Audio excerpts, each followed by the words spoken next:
কি হচ্ছে সব? পুনম পান্ডের মতো এক্সপোজ করছো, শাড়িটা একটু ওপরে তোলো। হ্যাঁ, তা আমি যেটা বলছিলাম সেটা হলো হিরো হয়ে ওঠার পিছনের কারণ।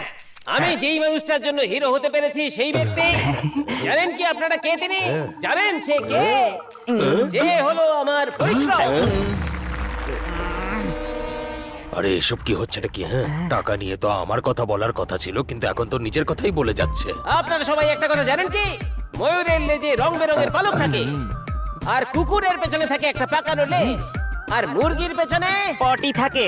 এই, মোরগ থাকে। তাই আমার পেছনেও একজন মানুষের থাকা উচিত। সেই ব্যক্তিকে আপনারা জানেন? আমি জানেন কি? উনি আপনাদের সামনে এই স্টেজেই আছেন। তুমি হবে দাদা। জানেন কিনা বলুন না। আমি সে হলাম আমি। আর আমার লোক, আমার ক্যারেক্টার, আমার গ্ল্যামার, আমি হলাম মাস। তোর মুখটা একদম পায়খানার প্যানের মতো। কখনো নিজের মুখটা আয়নার সামনে দাঁড়িয়ে দেখেছিস? কি হলো দাদা, কেন মারলে আমায়? আরে এত লোকজন, এই পোস্টার, এই স্টেজ, এই সবকিছু আমি আমার খরচায় করেছি। যেরকম কাকের বাসায় কোকিল ডিম পারে না, সেরকম আমার স্টেজের উপরে দাঁড়িয়ে আমার ব্যাপারে একটাও কথা বলিসনি তুই।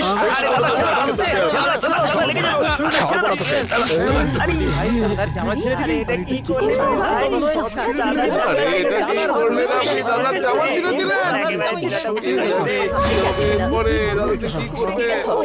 আরে এ কি করে ফেললাম আমি? এই মালটা তো সেন্টি হয়ে গেল। যেভাবে হোক এখান থেকে পালাতে হবে। এখানে থাকলে মেরে মেরে পুরো তক্তা বানিয়ে দেবে। গুলকান স্টারের জয় হোক, গুলকান স্টারের জয় হোক। এই গাড়ি বের কর।